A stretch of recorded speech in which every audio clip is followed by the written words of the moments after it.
मान सईद साहब, तैयार हैं आप, आपकी हुकूमत पंजाब में और वफाक में इस ऑल पार्टीज कॉन्फ्रेंस का मुकाबला करने के लिए? बिस्मिल्लाहिर्रहमानिर्रहीम। अरबाब, आपका बहुत शुक्रिया। लेकिन जरा जो आपने इंट्रो दिया उसके अंदर आपने कहा कि कौन करेगा इस ऑल पार्टीज कॉन्फ्रेंस की सदारत, तो मैं आपको बताऊं ये मुकाबला बड़ा सख्त होना है, क्योंकि जो अपोजिशन है उसका टाइटल कुछ यूं है कि मुत्तहिदा अपोजिशन बराए तहफ्फुज़ बदउनवानी। वहां तो बड़ा सख्त मैच पड़ना है। जरदारी साहब ने कहना है कि मैंने पापड़ वाले, फरूदे वाले और रेडी वाले के अकाउंट में इतने पैसे भिजवाए, लिहाजा मैं करूंगा। आज की इंकशाफात जो आपके टेलीविजन के ऊपर हुए, बोल के ऊपर जो आपके नुमाइंदा एक दूसरे ने किए, जिसके मुताबिक अब तो पापड़ वाले इजाद कर चुके हैं, शहबाज शरीफ उनकी फैमिली भी, तो मुकाबला बड़ा टफ है। देखिए, एक तरफ टीटियां लगाने वाले हैं, एक तरफ जो आपके सामने मुश्ताक चीनी जिनका फ्रंटमैन था वो है, एक तरफ ओमनी ग्रुप वाले हैं, एक तरफ सिर्फ पापड़ वाले हैं, तो एक तरफ फलूदे वाले हैं, एक तरफ इस्लाम के नाम पे अपनी सियासत को हाथ रखने वाले मौलाना फजलुर रहमान है। तो मुकाबला बड़ा टफ होगा। इनको दिखाना पड़ेगा कि किसने कितनी बड़ी जायदाद बनाई है, वो करेगा इसकी सदारत।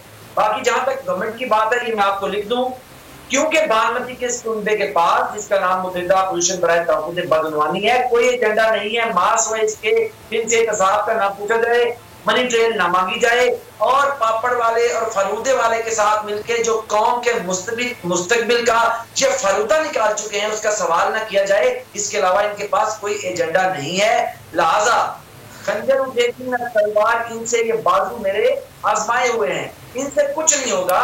बल्कि एक पिछली दफा जो मौलाना फजलुर रहमान के कंटेनर के ऊपर सारे के सारे चढ़ के सेल्फियां लेते रहे और बेचारे हाथ चाट के वापस उतरे, अगर ये कहें तो हम इनको इस दफा कंटेनर की हुकूमत चलें। अब उस्मान साहब, इनके इरादे क्या हैं और क्या इनका एजेंडा है, कब तक ये ऑल पार्टीज कॉन्फ्रेंस हो सकती है? सैर कामरान साहबा को भी जरा गुफ्तगू में शामिल कर लेते हैं। सैर साहिबा, बिलावल भुट्टो जरदारी इंतजार कर रहे हैं कि शहबाज शरीफ सेहतियाब हो जाएं, उसके बाद ही फिर ये ऑल पार्टीज कॉन्फ्रेंस होगी। इसकी क़यादत कौन करेगा? शहबाज शरीफ साहब करेंगे, बिलावल भुट्टो जरदारी करेंगे, आसिफ अली जरदारी भी ज़ाहिर है इस वक्त बीमार हैं, वो करेंगे? क्या इत्तलात हैं आपके पास? बिस्मिल्लाहिर्रहमानिर्रहीम। देखिए, जब ऑल पार्टीज कॉन्फ्रेंस हो जाएगी तो आपको भी पता लग जाएगा कि क़यादत कौन करेगा। तो मैं समझती हूँ कि इस सिलसिले में बजाय ये कि ऐसी चीज़ के लिए बहस की जाए जो अभी होने वाली है, मैं कहती हूँ हम उस पर क्यों नहीं तवज्जो दें जो आज हो रहा है। यानी मैं तो ये पूछना चाहूँगी कि ये जो इतना नुकसान मुल्क को पहुँचा है, इसका कोई हिसाब किताब देगा? यानी आपने कौमी एयरलाइन को ही नहीं, आपने मुल्क के क्रेडिबिलिटी को, आपने एक ट्रस्ट को नेशनल और माली तौर पर इतना ज़्यादा नुकसान पहुँचाया है, उसका कोई जिम्मेदारी कबूल करेगा? उसकी कोई अकाउंटेबिलिटी होगी? देखिए, ऑल पार्टीज कॉन्फ्रेंस तो नागुज़ीर है। इसलिए नागुज़ीर है कि जितनी तबाही ये तब्दीली सरकार जो है वो पहुँचा चुकी है मुल्क को, अब इससे ज़्यादा बर्दाश्त नहीं किया जा सकता। अब अगर लीडर ऑफ अपोजिशन बीमार है तो आपको पता है पीपल्स पार्टी तो हमेशा मुशावरत के साथ आगे बढ़ती है, लेकिन ऐसी बात नहीं है। आपको डेली रिमाइंड करा रहे हैं बिलावल भुट्टो जरदारी साहब कि उन्होंने कुछ सवालात पूछे हैं, उन सवालात का जवाब दें। जब सवालात पूछते हैं तो जवाब आता है एहसानुल्लाह एहसान का।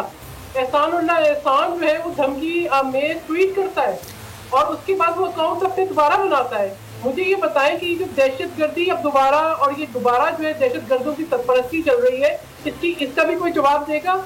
ये जो इतना नुकसान पहुंचा है इनकी नालायकी से। लेकिन सैर साहब, ये सवालात तो उन्होंने प्रेस कॉन्फ्रेंस में पूछे हैं ना, वो कौमी असेंबली में सवालात पूछते, वहीं पर जवाबात भी आते। इस तरह के सवालात तो हुकूमत के लोग भी वहां पर पूछते हैं अक्सर। मुराद सईद और दीगर लोग जब खिताब करते हैं वो भी बहुत सारे सवालात पूछते हैं कौमी असेंबली में, लेकिन उसके भी जवाबात नहीं मिलते।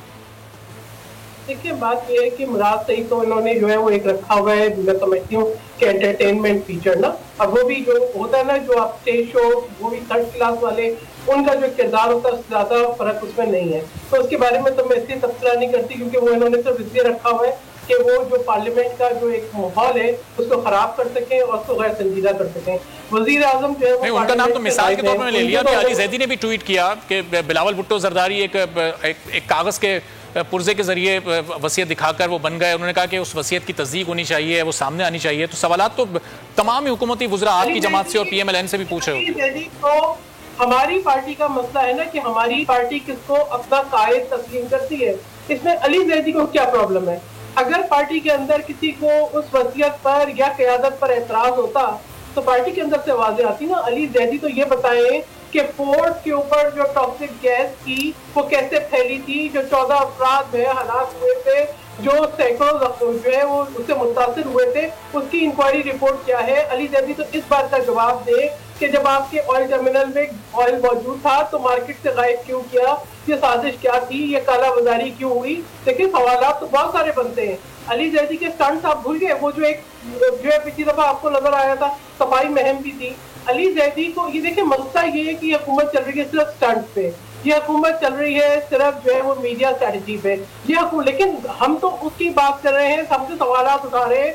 आप मुझे बताएं कि क्या इनके इस बयान की वजह से जो आज सिविल एविएशन का कुछ और है, इनके वजीर का endorse by the prime minister, उसके जो नुकसानात हैं वो हुए हैं या नहीं हुए हैं? आप मुझे बताएं, एज अ पाकिस्तानी आपको अफसोस होता है या नहीं होता? आप मुझे ये बताएं कि आपकी कौमी एयरलाइन तबाह हुई है या नहीं हुई है? आप ये बताएं कि आपको दूसरे मुल्कों से कंसर्न लेटर्स और रूट की रिस्ट्रिक्शन आई है या नहीं आई है? आप ये बताएं कि आपके पायलट ह्यूमिलेटेड हुए हैं या नहीं हुए? आप ये बताएं कि उनकी जॉब गई है या नहीं गई है? अभी मैं देख रही थी वो क्या नाम है, आलिया मलिक, हम उनको किसी ने पर्चा दिया था, वो पर्चा पढ़ के बता रही थी एक प्रोग्राम के अंदर के जो है मुझे के जो इससे जो है कुछ कोई जगहसाई नहीं हुई। और दूसरा वो ये बता रही थी कि हमें तो पता है कि जो हमारा क्रू है वो स्मगलर है, वो नारकोटिक, सोना और करेंसी का स्मगलिंग करता है। तो ये है, पहले था जाली माफिया, अब है स्मगलिंग। चलो अब ये सवाल जो आपने उठाए इसका जवाब बसरा साहब से लेते हैं, लेकिन रुमीना साहिबा को भी जरा गुफ्तगू में शामिल कर लेते हैं। जी जल्दी से। बहुत इंपॉर्टेंट बात, असल जो जाली है, असल जाली है इनका मैंडेट, असल जाली है इनकी काबीना, असल जाली है इसी वजह से इनकी जो जाली काम है, इनका जो जाली मैंडेट है, उसकी वजह से जो सफर कर रहा है वो पाकिस्तान और पाकिस्तान के अवाम कर रहे हैं। तो असल जो जाली है वो इनका मैंडेट है, इनकी काबीना जाली है, इनके वजीर आजम जाली है, इनके वुज़रा जाली है। लेकिन सैर साहिबा, उसी कौमी असम्बली में आप लोग भी तो बैठे हैं, वहीं पर MNA की जो सीट्स हैं मेंबर कौमी असम्बली, फिर क्या वो भी जाली हैं? देखिए बात ये है, हम तो वोट लेके गए ना, हमारे पास जो, लेकिन जिनको मैंडेट हाथ में रख के गया है, ये हम नहीं कहते। आप मुझे बताएं, आप स्पीकर पंजाब असेंबली का बयान देख लें, आप इनके अपने बयान देख लें जो ये खुद बताते हैं। मैं तो ये एक लफ्ज भी बाहर, आप उस्मा कारदार को भी इन्होंने हटा दिया, अब उनकी जो लीक वीडियो थी आप वो देख लें, इनके अपने बयान जो इनके अपने अंदर से आते हैं आप उनको देख लें, जो इनके इत्तेहादी कहते हैं उनको देख लें। ये तो बात मैं नहीं कह रही, ये तो कह रहे हैं कि हमें प्लेट पे रख के दिया गया, हमारे साथ जो है वो सारी जो है वो फोर्सेज है, तो हमें कोई हाथ नहीं लगा सकता, इसीलिए तो ये हालात हो रहे हैं। मुझे ये बताएं कि अगर इतना बड़ा नुकसान मुल्क को हो जाए उसका क्या? मैं तो कहती हूँ इस्तीफा तो कुछ भी नहीं है, इस्तीफा क्या, रिकवरी करवा के दें, रिकवरी करवाए। इस्तीफा तो होना क्या, सैक होना चाहिए, टर्मिनेट होना चाहिए मुतल्लिका वजीर को भी। प्राइम मिनिस्टर तो जितने दावे करते थे, तो मैं कहती हूँ कि जो एक पूरा टीम का सरदार है उसी के अंदर खराबी होगी ना, जो टीम ऐसी है। इंडोर्स तो उन्होंने भी किया है, यानी आज आपके पास ऐसा प्राइम मिनिस्टर है जो आपको पार्लियामेंट में कम नजर आता है, जब नजर आता है तो OBL को शहीद कहता है, जब नजर आता है तो पाकिस्तान के पायलट के बारे में ऐसा बयान देता है। यानी आप मुझे बताएं कि इससे अगर आप मुझे कह दें जी कोई नुकसान नहीं हुआ, मैं अपने अल्फाज आपको दे दूंगी, अगर नुकसान हुआ है तो कुछ तो जाली है ना। इसका मतलब है कि जो आपकी सिविल एविएशन अथॉरिटी कह रही है वो गलत है, जो आपकी जो है जो वजीर आजम ने कहा वो गलत है, जो आपके वजीर ने कहा वो गलत है, तो जाली क्या है? ये तो बताएं कि जाली क्या है? जाली की इस्तेलाह तो इन्होंने निकाली, माफिया की इस्तेलाह तो इन्होंने निकाली। चले उस्मान साहब से पूछ लेते हैं, यही है जाली, उस्मान साहब, PIA के जहाज को हादसा पेश आया, तकरीबन लोगों की मौत हो गई, कोई इस्तीफा नहीं आया। ट्रेन हादसा तो कोई दिन ऐसा नहीं गुजरता जिस दिन कोई ट्रेन हादसा किसी स्टेशन पर ना पेश आता और लोग ना मरते हों, आज तक कोई इस्तीफा नहीं आया।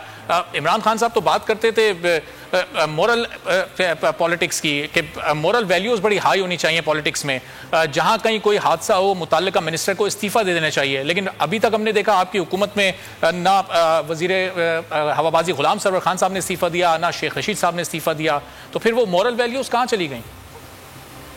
अच्छा बात साहब, हमने देखा है कि कमोबेश मेरी बहन जो है उन्होंने बड़ी पुरजोश और बड़ी लंबी लफाजी की है और कमोबेश वो 11 मिनट तक बोलती रही हैं, और उनके तो 2-4 पॉइंट मैं रिस्पॉन्ड कर लूँ फिर आपको भी रिस्पॉन्ड करता हूँ। उन्होंने कहा कि मुराद सईद को हमने रखा हुआ एंटरटेनमेंट के लिए। आप खुदा को हाजिर नाज़र जान के अभी के अभी एक तरफ इनके चेयरमैन की कोई भी प्रेस कॉन्फ्रेंस असेंबली की तकरीर लगा लें, एक तरफ मुराद सईद के लगा लें, लोग खुद फैसला करेंगे कि एंटरटेनिंग स्टफ कौन सा है, वो दरमियाने लहजे वाला एंटरटेनमेंट स्टफ है या मर्दाना लहजे वाला एंटरटेनमेंट स्टफ है। ये सबको समझ आ जाएगी कि असल में एंटरटेनमेंट गलीज़ बातें मत करें, फिर मैं बात करूंगी कि आपके प्राइम मिनिस्टर पे, फिर मैं उसके बारे कंडक्ट पे बात करूंगी, फिर मैं बताऊंगी कि लालच बच्चे की बात करूंगी। उस्मान साहब, जो अंदाजे बयां उसको रहने दीजिए, जो कंटेंट है उस पर बात कर लीजिए कि वो बात क्या करते हैं। आप बताइए, आप आदमी है कि औरत है? आप बताइए, आपका नानापन क्या है? शर्म करें आप जी। सर साहब रुकिएगा, इनको बात करने दीजिए जरा। उस्मान साहब, हम तनकीद करने की तनकीद करें जी, तनकीद बेखुदगी मत करें, बेखुदगी बर्दाश्त नहीं होगी। तनकीद हो सकती है। कल आपके ऊपर बात उठाए कि आप जी सर साहब रुकिएगा जरा, उनको बात करने दें जरा। उस्मान साहब, अंदाजे बयां को छोड़ दें, कौन किस तरह बात करता है, कौन क्या कहता है, ये इंपॉर्टेंट है। जो वो बात करते हैं क्या वो गलत है? देखिए, मैंने बात कर रहे हैं ये ऐसा ये मर्दाना है, वो एंटरटेनमेंट है। जी सर साहब रुकिए तो जरा, सर साहब आपकी तरफ भी मैं आता हूं, जरा उनको बात करने दें। देखिए बात जी उस्मान साहब करवा दें तो शोर होता रहेगा। मैं बोलूं और बात भाई देखें, चलें जी जी, अब आप बात करें उस्मान साहब, अपना पॉइंट बताएं। जाहिर है कौन किस तरह बात करता है उसको रहने दें, कौन क्या कहता है इस बारे में आप बात करें। मैं बता रही हूँ, पहले माजरत करेंगे। इन्होंने घटिया बात की है, बेहुदा बात की है। आपने तनकीद का जवाब देना, तनकीद से दें। आपने तनकीद का जवाब देना, तनकीद से दें। आपने बेहुदा बात की है। आप इनको उस्मान साहब चलें, अगर आप अपने वो अल्फाज वापस लेना चाहें तो बता दें। मैं बिल्कुल अपने अल्फाज जो उस दिन बिलावल ने प्राइम मिनिस्टर के भारत के मुतल्लिक की, वो घटिया गुफ्तगू है। मैं ये कह रहा हूँ कि आप दोनों की तकरीर लगा लें। ये अपनी दाढ़ी को क्यों खुजाते हैं? प्राइम मिनिस्टर के वालिद साहब क्या करप्शन पे मुअत्तल हुए थे या नहीं हुए थे? आप तारीफ उस्मान नहीं कर सकते। जो तकरीर है, जो प्रेस कॉन्फ्रेंस है, उस पर जरूर बात करें, लेकिन जाहिर है किसी की शख्सियत को, किसी की जात को, किसी के अंदाज को निशाना ना बनाएं। वो क्या कहते हैं, किन मसाइल के बारे में बात करते हैं, सही तनकीद करते हैं, गलत तनकीद करते हैं, इस बारे में बात करें। देखिए सर साहब उनको बात तो करने बड़े ईमानदार थे। आप भी बोले कि क्या गया था। आपके शोर डालने से बिलावल भुट्टो जरदारी ने कोई बड़ी चीज नहीं बन जाना। मेरी बात सुने अब तामुल से। मुझे पता है मेरे शोर डालने से आपके दिमाग का जो बेहुदा पन है वो नहीं निकलेगा। सोच आपकी वही रहेगी, पत्ती आपकी वैसी रहेगी, मुझे पता है। Press conference prime minister Imran Khan. चलिए सर साहब आपने जवाब तो दे दिया, वो अपने अल्फाज वापस नहीं ले रहा है, अब उनको बात करने दें ताकि ज़ाहिर मसाइल पर भी बात हो सके। बात करने के लिए भी इंसान को एक ऐसे शख्स है भाई, अगर आपको लगता है कि आपके वजीर ने बात नहीं की, आप मुझे बोले नहीं बात नहीं की। अगर आपको लगता है कि कौमी एयरलाइन को नुकसान नहीं पहुंचा, आप बोले कि नहीं पहुंचा। अगर आप बोले कि ट्रेन के हादसे नहीं हुए तो बोले कि नहीं हुए। अगर आप बोले मुल्क की मईशत तबाह नहीं हुई तो आप बोले कि नहीं हुई। अगर आप ये बोले कि गवर्नेंस तबाह नहीं हुई तो नहीं बोले। यहाँ पे अखलाकियात गवर्नेंस यानी सवाल साहब, अब ये तमाम सवाल आपने उठा दिए, अब इनके जवाब उस्मान साहब से ले लें जरा। आप नहीं ले सकेंगे। जब हम ये सारे सवाल अब उस्मान साहब के सामने आपने रख दिया, अब जरा उनको जवाब भी ले लें। एक एक करके बात करेंगे तो जाहिर लोगों को भी समझ आएगी। लोगों को क्या समझ जी उस्मान साहब, इनकी गुफ्तगू में इसकी पक्की है। तो सर साहब ये फैसला लोगों को करने दें, आप इनको गुफ्तगू तो करने दें ताकि लोग इनकी गुफ्तगू से भी जो समझना है वो समझ लें। जी उस्मान साहब। देखिए अरबाब, देखिए अगर ये तहम्मुल से मेरी बात को सुनती हैं और उसके अंदर ना इतनी बड़ी बड़ी ये लफाजी करें। मैंने कहा कि आप दोनों स्क्रीन की तरफ से, मैं उनके लहजे को क्रिटिसाइज नहीं कर रहा हूं, मैं उस कंटेंट को क्रिटिसाइज कर रहा हूं कि एक आदमी प्राइम मिनिस्टर के वालिद को जो दुनिया से चले गए हैं, एक प्रेस कॉन्फ्रेंस में बैठ के एक पार्टी का चेयरमैन है, इतनी लगाव गुफ्तगू करता है। मैं तो उसकी बात कर रहा था कि दुनिया देखेगी कि हंसेगी कि कौन असल के अंदर एंटरटेनिंग है और कौन असल के अंदर संजीदा आदमी है। लेकिन असल में क्योंकि इनके हाथ थोड़ा मसला ये है कि चोर को जो अपनी दाढ़ी में तिनका ज्यादा नजर आता है, क्योंकि इनको मसला है इसलिए ये भड़क उठते हैं। इतनी गुफ्तगू इन्होंने लगव की प्राइम मिनिस्टर के वालिद के मुतालिक इनके चेयरमैन ने, इनको उसके ऊपर शर्म नहीं आती, उसके ऊपर नहीं कहते कि इसको हदर करें और अपने चेयरमैन कहेंगे माफी मांगे। एक आदमी जो उनको करप्शन पे नहीं निकाला था, वो असल में काबिल गिरफ्त बात है, काबिल शर्म बात है। जब मेरे वजीर आज़म को पार्लियामेंट के फ्लोर पे खड़ा होके इनके चेयरमैन ने गाली दी, तब इनको शर्म नहीं आई, तब इन्होंने नहीं कहा कि उसकी गुफ्तगू को हज़फ करें और किस तरह बेशर्म आदमी है। आज मैं कह रहा हूं कि वो एंटरटेनिंग स्टफ है। आज ही कह रही मैं अपने अल्फाज वापस लूं, किसी सूरत में नहीं लूंगा, किसी सूरत में नहीं लूंगा अपने अल्फाज वापस। बात है, आप क्यों लेंगे? आपकी तरबियत ऐसी है, आपकी तहजीब ऐसी है, आपको इसी बात के लिए, लेकिन उस्मान साहब देखें, यही तो प्रॉब्लम है कि जब आप गवर्नेंस नहीं कर सकते, जब आप मुल्क को तबाही, मुझे बताएं कि एजेंडा क्या है? ये नालायकी है, ना तजुर्बेकारी है, या कि खास जाती मफाद है? ये एजेंडा क्या है? पूरे पाकिस्तान को तबाह करने की पीछे आपका एजेंडा? उस्मान साहब देखें, उनकी जानिब से वजीर आजम की जात को नहीं निशाना बनाया जाता, वो सिर्फ तनकीद करते हैं इशूज पर, मसाइल पर, आपकी परफॉर्मेंस पर। तो आप भी जवाबन जो उनका कंटेंट है प्रेस कॉन्फ्रेंस का, उस पर तनकीद करें, जात को ना निशाना बनाएं, अंदाजे बयां को छोड़ दें, कौन किस तरह बात करता है, किस तरह नहीं करता, इसको छोड़ दें। वो क्या कह रहे हैं, उन चीजों के आप जवाब दें। अभी मैं जवाब देता हूँ। अरबाज भाई छोड़ें, इनकी ज़हनी सोच तरबियत है कि जिस तरह से इनकी तरबियत हुई है, इनके वालिदैन भी शर्मिंदा होते होंगे इस किस्म की गलत गुफ्तगू करता है। क्या वो काबिल गिरफ्त नहीं है? क्या वो अंदाजे बयान है? जो कंटेंट उस दिन प्राइम मिनिस्टर के वालिद के मुताबिक उस शख्स ने कहा और अगले रोज असेंबली में खड़े होकर प्राइम मिनिस्टर मुझे आप ये बताएं कि प्राइम मिनिस्टर के वालिद करप्शन पर निकाले गए थे या नहीं? आप मुझे बताएं कि प्राइम मिनिस्टर के वालिद करप्शन पर निकाले गए थे या नहीं? आप तारीख को बता दें, आप बताएं कि निकाले गए थे या नहीं, वो करप्ट है या नहीं? मुझे ये बात है करप्शन की, तो प्राइम मिनिस्टर, मैं तो कहती हूँ कि अभी प्राइम मिनिस्टर का ये जो चैरिटी चलता है, इसका भी ऑडिट करें। शहर साहब थोड़ा सा रुकिएगा जरा, उनको जवाब तो देने दें। सैर साहब जरा सुन लें बसरा साहब जवाब क्या दे रहे हैं, फिर अगर वो आप जवाब नहीं दे तो फिर मजीद सवाल करते हैं ना। जी बसरा पॉइंट के ऊपर आए, अगर वो किसी की शख्सियत पर आएंगे तो मैं बिल्कुल नहीं सुनूंगी। अगर वो दलाइल पे आते हैं तो दलाइल से बात करें। अगर वो किसी की शख्सियत को निशाना पहुंचाए, आप बताएं ना कि जहाज के हादसा हुआ, ट्रेन के हादसे हुए। देखिए एक छोटी सी बात है, जब एक पार्टी का चेयरमैन है पार्लियामेंट के अंदर खड़े होके वजीर आजम की जात को, बाबा मुझे सुन पा रहे हैं?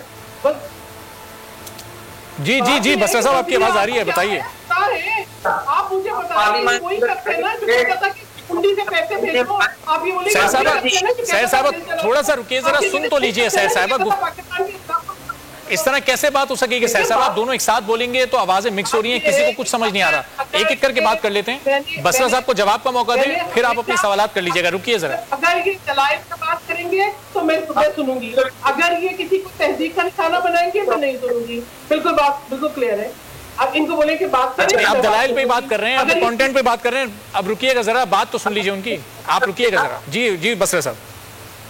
अच्छा देखिए अरबाब भाई, मैं तो ये कह रहा हूँ कि जो इनके चेयरमैन ने पार्लियामेंट के अंदर खड़े होकर प्राइम मिनिस्टर को गाली दी, काबिल गिरफ्त तो वो है, उनकी जुबान और दहन का मसला नहीं है। प्राइम मिनिस्टर के वालिद के मुतालिक प्रेस कॉन्फ्रेंस की और इंतहाई गिरी हुई गुफ्तगू की, वो काबिल मुज़म्मत और काबिल गिरफ्त है। मैं उनके अंदाजे बयान पे बात नहीं कर रहा हूँ, मैं उनके कंटेंट पे बात कर रहा हूँ। एक पार्टी के चेयरमैन है, ठीक है, आप चोरों को पैट्रनाइज करते हैं, डाकुओं भत्ताखोरों को पैट्रनाइज करते हैं, लेकिन आप एक पार्टी के चेयरमैन भी तो हैं। वो पार्टी जो कभी वफाक की पार्टी हुआ करती थी, आप सिमट के चले गए सिंध के 4 जिलों के अंदर। लेकिन बसरा साहब आप एक सेकंड रुकिएगा। बसरा साहब, इमरान खान साहब भी कई जलसों में, कई प्रेस कॉन्फ्रेंसेज में आसिफ अली जरदारी को क्या कुछ कहते रहे सामने, तो वो भी बिलावल के वालिद साहब हैं। अभी तक उन पर आपकी हुकूमत में भी कोई चीज साबित तो नहीं हो सकी है। केसेस चल रहे हैं अदालत में, जब फैसला होगा उस वक्त तय पाएगा कि वो बेकसूर हैं, मुजरिम हैं। लेकिन इमरान खान साहब भी अपनी तकरीरों में क्या कुछ कह चुके हैं उनको। अरबाब देखिए, मैं आप अर्ज करूं, अगर आप पाकिस्तान को छोड़ दीजिए, आप चले जाइए टाइम्स इंग्लैंड के अंदर, यूके के टाइम्स मैगजीन, मैंने तो नहीं लिखा था, टाइम्स न्यूज़पेपर के अंदर उन्होंने कहा, डेविड कैमरन साहब अगर आप इस आदमी से मिले हैं जिसका नाम आसिफ अली जरदारी, आपने इंडिया गिन लीजिएगा, पूरी दुनिया उनको 10% के नाम से जानती है। आज एक नहीं लातादाद केसेस के अंदर वो बदगुमानी के इल्जामात को फेस कर रहे हैं। आप मुझे बताइए, तो जीते जाग के आदमी के ऊपर हम तनकीद करें तो अभी तक के अंदर है। पाकिस्तान की अदालतों से कुछ साबित हुआ है? ये जा चुके हैं, आप उनके ऊपर प्रेस कॉन्फ्रेंस करते हैं। मतलब कोई आपकी पॉलिटिकल एथिक्स है क्या? मॉरल ऑनेस्टी है आपकी? सब्सक्राइब करें और बेल दबाएं ताकि कोई खबर रह न जाए।